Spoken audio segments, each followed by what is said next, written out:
नमस्कार मंडळी, आम्ही आलो आहोत वायगाव गावात रवींद्र आयरे यांच्या इथे.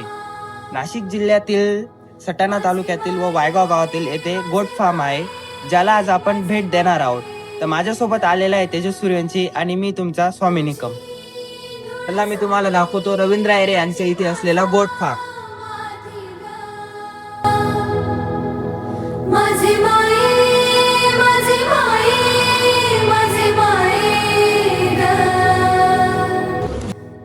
नमस्कार, मी तेजस सूर्यवंशी आणि मी आलोय वायगाव गावातील रवींद्र आयरे यांच्या क्वालिटी गोट फार्मवरती. तर आपण बघू शकता की त्यांच्याकडे असलेले गोट आणि ही ब्रीड तसेच क्वालिटी गोट फार्म नाशिक सर्व्हिसेसचे सर्वेसर्वा व युवा उद्योजक रवींद्र आयरे यांच्या पार्ट टाइममध्ये हा व्यवसाय सुरू करण्यात आला आहे. त्यांच्याकडे असलेल्या आपण या 4 प्रकारच्या ब्रीड जाणून घेऊया किंवा बघून घेऊया.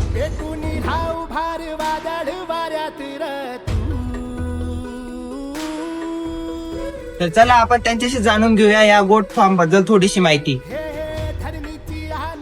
नमस्कार. माझं नाव रवींद्र आयरे. आपला goat farm quality goat farm Nashik या नावाने आपण रजिस्टर केलेलं आहे. तर आपल्याकडे व्हरायटीज 4 प्रकारच्या व्हरायटीज आहे. आज व्हरायटीमध्ये बघितलं गेलं तर बिटल, पंजाबी बिटल म्हणून आहे, उस्मानाबादी आहे, चिलातीर आहे, परत सोजर जातीचे हे सगळे मेल आहेत आपल्याकडं. परत असं की अशा बऱ्याचशा जाती आपल्याला आवड आहे, आपण ते आणतोय आम्ही. तर आपण त्यांना काही प्रश्न विचारणार आहोत, ज्याच्यातून पहिला प्रश्न, दादा तुम्ही हा व्यवसाय साधारण कधीपासून सुरू केलाय? तसं तर बघायला गेलं तर हा व्यवसाय लहानपणापासूनच या व्यवसायाची खूपच आवड होती. काही कालांतराने कामानिमित्त या गोष्टी बाहेरगावी जावं लागल्या, त्यामुळे आपल्याला दुरावल्या गेल्या आपल्यापासून. तर दादा तुमच्याकडे 500 तर 600 गोठ आहेत, तर तुम्ही यांची खाण्याची व ठेवण्याची कशा प्रकारे सोय करता? सध्या तरी काही दिवसापूर्वी आपण मुरघास तयार केलेला, साधारणतः 30-35 टन आपण मुरघास तयार केलेला आहे. तुम्ही बघू शकतात मुरघास आपण स्टॉक केलेला आहे. प्लस दुसरी गोष्ट, जे वेस्टेज अन्न असतं, धान्य असतं, हे मिलमधून हे त्या गोष्टी ते बाहेरून परचेस करून हे आपल्याला एक टाइम हा खुराक असतो. परत काजू तुकडा हा सगळ्यात महत्त्वाचा मानला जाणारा घटक म्हणल्यावर आज मेलचा कोकरूपालांचा हा परत हे आपण त्याला खुराक म्हणून आपण हे दिला जातो त्यांना. त्याच्याने ग्रोथ, वेट गेन हे सगळ्या गोष्टी, त्याच्यात वाढ होणे यासाठी सगळ्यात मला सोयीस्कर ह्या गोष्टी जातात.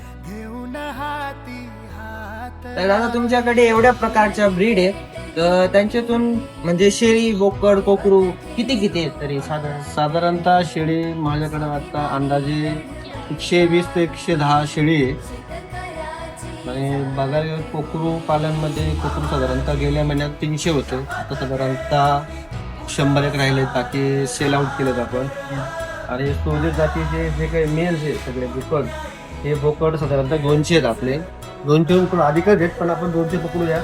तर दादा तुमच्या या व्यवसायातील वार्षिक उत्पन्नाची किती उलाढाल होते? उलाढाल बघायला गेलं तर आज शेळी नाही गेलं 14 महिन्यातून 2दा किल्ल्यात येते. परत तुमचं कोकरू पालनमध्ये साधारणतः कोकरू हे आणताना आपण प्रत्येक 5,000, 5,500, 45 अशा हिशोबाने आणत असतो. तर बोकड हे KG वरती, वजनावरती. तर हे सगळं कॅल्क्युलेशन केलं तर साधारणतः वार्षिक उत्पन्न जर हे आत्ताची इन्व्हेस्टमेंट बघायला गेलं तर साधारणतः 85 ते 90 लाखाच्या आसपास हे इन्कम, एवढी इन्व्हेस्टमेंट आहे ही. तर वार्षिक उत्पन्न तुम्ही अंदाज लावू शकता. साधारणतः लागणारा खर्च हा, परत तुमचा डॉक्टर आला, परत खाद्य, परत तुमचा मुलगा हा, परत लेबर आलं, लाईट बिल आलं, सगळ्या असंख्य गोष्टी येत्या. त्या गोष्टी सगळा खर्च वजा न काढता साधारणतः 140-150 लाखाच्या आसपास जातो. हा व्यवसाय जर आम्हाला किंवा दुसरं कोणाला करायचं असेल तर तुम्ही त्यांना सुरुवात करण्यासाठी काय सजेशन देऊ शकता? सजेशन तर माझं असंच राहील की जे काही युवा पिढी आहे, जे काही आपले मित्रमंडळ आहे, यांनी या व्यवसायाकडे चांगल्या पद्धतीने बघावं, चांगल्या दृष्टिकोनाने बघावं की हा धंदा छोटा आहे का मोठा आहे, किंवा काय असं या धंद्यात जेणेकरून 2 पैसे शिल्लक राहतात, काही अडचणीचा विषय नाही, काही नाही. या सगळं जे युवा पिढी आहे यांनी या व्यवसायाकडे वळावं. आणि या व्यवसायात 2 गोष्टी आपल्याला शिकण्यासारख्या आहेत. 2 गोष्टी पैसे नफे मिळणार शिकण्यासारख्या 2 गोष्टी नक्कीच आहेत त्याच्यात. धन्यवाद दादा, तुम्ही तुमच्या या फार्म मध्ये 4 प्रकारच्या ब्रीडची आम्हाला चांगल्यापैकी माहिती दिली, तर तुमचे खूप खूप धन्यवाद. आम्हाला खूप आनंद झाला. व तसेच आमचे जे पाहणारे लोक आहेत तसे म्हणजे आम्ही युवा आत्ताचे, तर आम्ही बी व्यवसायाकडे वळू किंवा तुमच्याकडून प्रेरणा घेऊ. या व्यवसायात आम्ही पण काहीतरी नक्की प्रगतशील काम करू. यासाठी तुम्ही आम्हाला माहिती दिली, तुमचे खूप खूप धन्यवाद.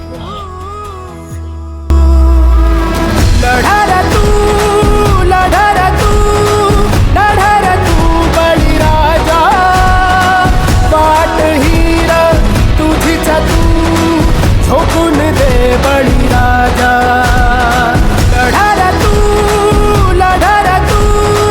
लढार तू बळीराजा वाट हीर तुझीच तू झोकून दे बळीराजा. हे धरणीची आन तुला जीवाचं रान कर तू पेटून राव भार वादळ वाऱ्यात तू पडू दे ठिणगी लागू दे बनवा आई चरून फेड तू अंधार भेद उजेड पाड पहाट नवी कर तू.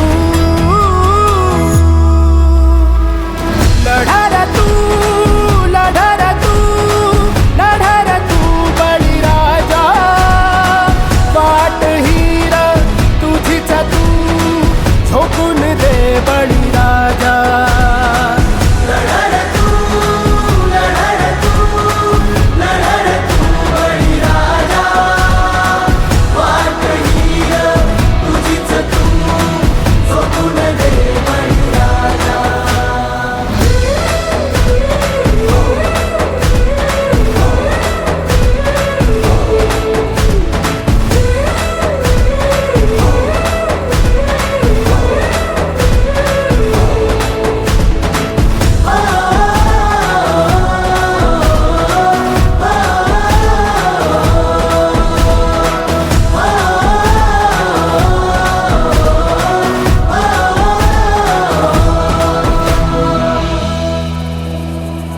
येतील जातील संकटेही सोडू नको तू साथरा. तर आपण आलो होतो आज क्वालिटी गोट फार्मवर. तुम्ही या आणि भेट द्या क्वालिटी गोट फार्मला. नावात पण क्वालिटी आणि ब्रँडमध्ये पण क्वालिटी गोट फार्म शाखा नंबर 2 चे कामकाज चालू असून ती लवकरात लवकर सुरू होणार आहे. स्वाभिमानी लढवई क्वालिटी गोट फार्म वायगाव. नक्की विजिट करा.